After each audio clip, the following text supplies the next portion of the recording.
सभी स्नेहीजनों एवं सुधी साधकों को सादर वंदे। जय श्री कृष्ण। श्रीमद् भगवद गीता अध्याय 6 आत्मसंयम योग और आज का श्लोक है श्लोक संख्या 12। आइए इसका पठन वाचन करें और फिर इसका सरल सार और भाव देखने का प्रयास करते हैं। तत्रैकाग्रं मनः कृत्वा यत चित्तेन्द्रियक्रियः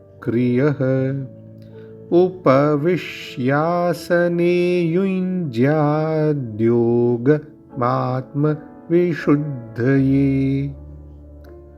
इसका सरल शाब्दिक अर्थ इस प्रकार है। पिछले श्लोक में भगवान ने कहा था कि शुद्ध भूमि में जिसके ऊपर क्रमशः कुशा, मृगछाला और वस्त्र बिछे हों, जो न बहुत ऊंचा हो न बहुत नीचा, ऐसे अपने आसन को स्थिर स्थापन करके, अब आगे कहते हैं, उस आसन पर बैठकर चित्त और इंद्रियों की क्रियाओं को वश में रखते हुए मन को एकाग्र करके अंतःकरण की शुद्धि के लिए योग का अभ्यास करें। And occupying that seat, concentrating the mind and controlling the functions of the mind and senses, he should practice yoga for self purification। तो इस श्लोक में आसन पर बैठकर योग का साधन करने के लिए भगवान कहते हैं, पहले पदच्छेद के माध्यम से इसका जो संस्कृत शब्द है उनका हिंदी अर्थ देख लें। और तत्र यानी उस, आसने आसन पर, उपविश्य बैठकर, यत चित्तेन्द्रिय क्रियः चित्त और इंद्रियों की क्रियाओं को वश में रखते हुए, मनः मन को, एकाग्रम एकाग्र, कृत्वा करके, आत्म विशुद्ध ये अंतःकरण की शुद्धि के लिए, योगम योग का, युञ्ज्यात् अभ्यास करे। तो जैसे पिछले श्लोक में भगवान ने कहा था कि आसन को स्थिर स्थापना करके आसन की, अब क्या करें? तो उसके लिए कहते हैं कि उस आसन पर बैठकर योग का साधन करें। कैसे करें?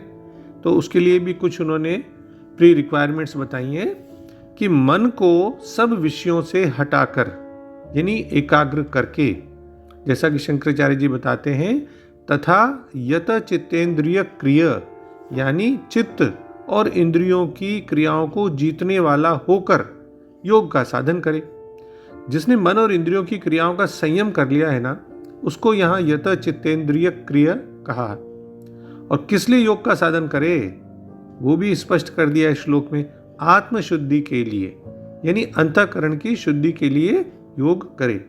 देखिए, कोई उपयुक्त आसन आपने बिछा लिया, अब उस पर बैठना मात्र योग थोड़ी हुआ।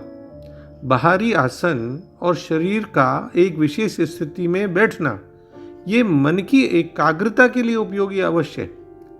लेकिन इतना करने मात्र से आप आत्मोन्नति प्राप्त कर लेंगे, आत्मविकास हो जाएगा, ऐसा नहीं कह सकते। तो आसन पर बैठने के बाद अंतःकरण के द्वारा किस प्रकार ध्यान करना चाहिए, उसका निर्देश ही तो यहाँ दे रहे हैं भगवान श्री कृष्ण। तो वो निर्देश पहला तो यही है कि मन को एकाग्र करें। देखिए, गीता की यही विशेषता है कि ज्ञान तो वो बताती हैं, पर ज्ञान को जीवन में प्रैक्टिकली कैसे इम्प्लीमेंट करें, कैसे उस ज्ञान को जीवन में व्यावहारिक बनाएं, उसमें भी बहुत सारे उपाय बताते हैं। तो इसलिए मन की कल्पना शक्ति एवं इंद्रियों के व्यापार को एक तरह से संयमित करने के लिए भगवान श्री कृष्ण कहते हैं कि यह एक उपाय है। देखिए, आमतौर से एक प्रचलित धारणा ही है कि आत्मा का अनुभव हमें उसी प्रकार हो जाएगा जैसे हम किसी दिखने वाली चीज को देखते हैं। लेकिन भगवान श्री कृष्ण ने ऐसी धारणा को दूर कर दिया इस श्लोक में। वो कहते हैं कि ध्यान का प्रयोजन आत्मशुद्धि है, अंतःकरण की शुद्धि है। मन अगर अस्वच्छ है, डिस्टर्ब्ड है, तो मैल है उसमें, तो वही तो अशुद्धि है। तो शास्त्र भी कहते हैं कि प्रतिदिन अगर दृढ़ता से ध्यान का अभ्यास करें तो चित्त शुद्ध हो जाता है, और फिर ऐसे शुद्ध और स्थिर अंतःकरण में आत्मा का साक्षात अनुभव होता है, जो कि स्वयं सिद्ध है, नित्य उपलब्ध है। तो उपविश्य यानी उस बिछाए हुए आसन पर आप किसी भी मुद्रा में बैठ सकते हैं। सिद्धासन हो, पद्मासन हो, सुखासन हो, जिसमें आप सुखपूर्वक बैठ सकते हैं, उसमें आसन पर बैठ जाएं। फिर मन की चंचलता शरीर को स्थिर होने नहीं देती, और दूसरी तरफ शरीर की चंचलता मन को स्थिर नहीं होने देती। इसलिए ध्यान के समय शरीर का स्थिर रहना बहुत आवश्यक है, एकाग्रता चाहिए।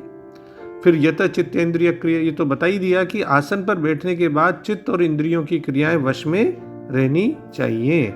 एकाग्रम मन कृत्वा, मन को एकाग्र करे, यानी मन को संसार की चिंतन से हटा लीजिए।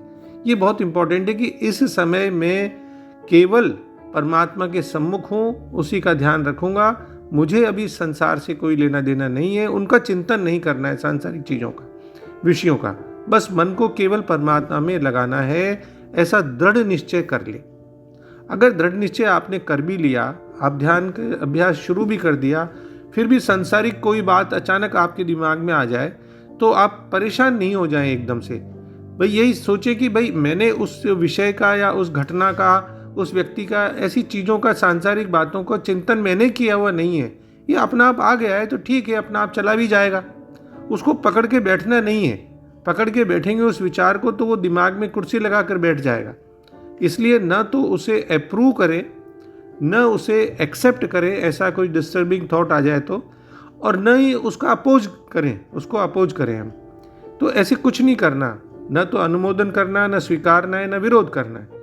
तब ये चिंतन अपने आप ही निर्जीव होकर नष्ट हो जाएगा, जैसे आया था चला जाएगा। अगर वो पैदा हुआ है आपके दिमाग में तो फिर नष्ट भी तो हो जाएगा ना, ये तो नियम ही जातस्य ध्रुव मृत्यु ध्रुव जन्मितस्य।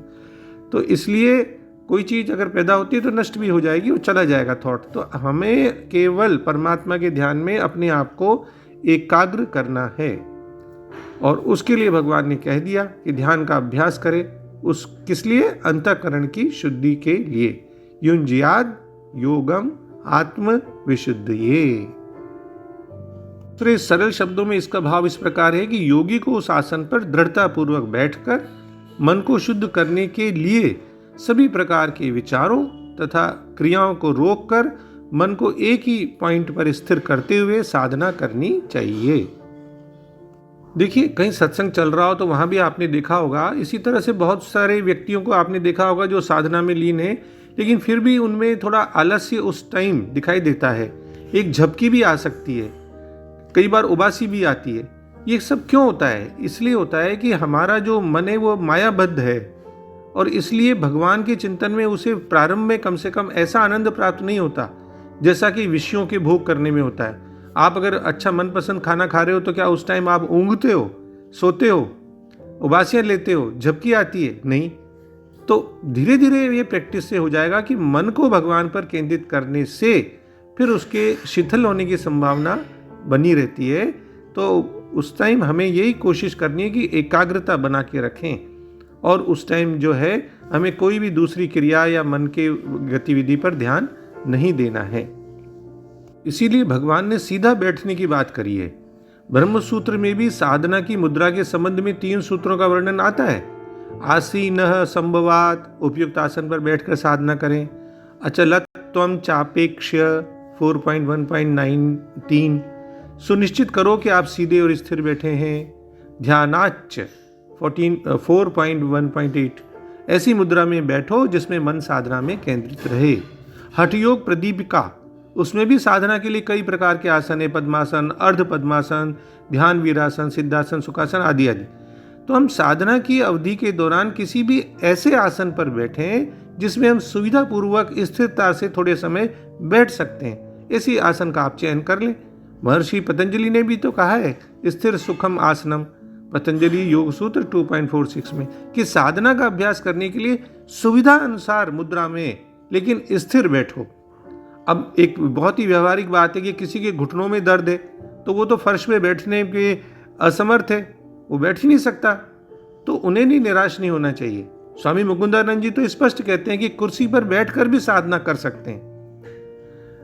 तो ये उनका एक विचार है। भगवान ने तो अभी आसन पर बैठने की ही बात की है। आंखें नासिका के अग्रभाग पर केंद्रित होनी चाहिए, हिलने से बचना चाहिए, वो हम अभी आगे श्लोक में देखेंगे। तो बाहरी आसन और मुद्रा का उपयुक्त होना जरूरी है, लेकिन देखा जाए तो साधना तो हमारी भीतर की यात्रा है। साधना के माध्यम से हम अपने स्वरूप में गहनता से उतर सकते हैं और मन की जो अनंत जन्मों की मैल है उसे स्वच्छ कर सकते हैं। मन को एकाग्र करना सीखकर हम इसकी मन की जो चंचल प्रवृत्ति है उस पर अंकुश लगा सकते हैं। साधना के अभ्यास से हमें अपने व्यक्तित्व को उन्नत करने में सहायता मिलती है, हमारी आंतरिक चेतना जागृत होती है, हमारा आत्मज्ञान बढ़ता है। अभी भगवान इसी अध्याय के 15वें श्लोक में भी आध्यात्मिक लाभों का भी वर्णन करेंगे कि साधना से क्या क्या आध्यात्मिक लाभ हैं, पर मोटे तौर से अभी हम यह देख सकते हैं कि यह अनियंत्रित मन पर अंकुश लगाती है। ध्यान साधना प्रतिकूल परिस्थितियों में मानसिक संतुलन को कैसे बनाए रखें, इसको सीखने में सहायता करती है। जीवन में सफलता पाने के लिए अनिवार्य दृढ़ संकल्प को विकसित करने में सहायता मिलती है। इसके अलावा बुरे संस्कारों प्रवृत्तियों का उन्मूलन करने, सद्गुणों को उत्पन्न करने के योग्य बनाती है, यानी कुल मिलाकर आत्मशुद्धि लाती है। स्थान के स्वच्छ होने की भी बात आई है, क्योंकि अगर स्थान अस्वच्छ होगा तो अस्वच्छ स्थान में मन में भी अस्वच्छ विचार ही उत्पन्न हो सकते हैं। बस एक बार जब व्यक्ति योगारूढ़ हो जाता है तब फिर उसके लिए सभी स्थान एक समान हो जाते हैं। तो स्थिर आसन पर आरामदायक रूप से बैठें। किसी भी सुखदायक मुद्रा में बैठकर योगी को अपने मन को इंद्रियों और बाह्य जगत से हटाकर अंतर मन में केंद्रित करना चाहिए।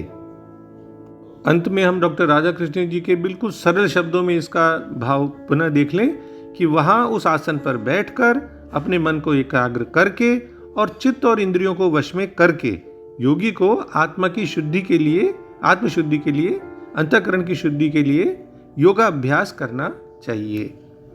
और यहाँ योगाभ्यास से मतलब ध्यान योग से। जय श्री कृष्ण। ओम श्री कृष्णार्पणमस्तु। डॉक्टर BK शर्मा के प्रणाम और किसी भी भूल अथवा त्रुटि के लिए क्षमा। सर्वे भवन्तु सुखिनः, सर्वे सन्तु निरामया।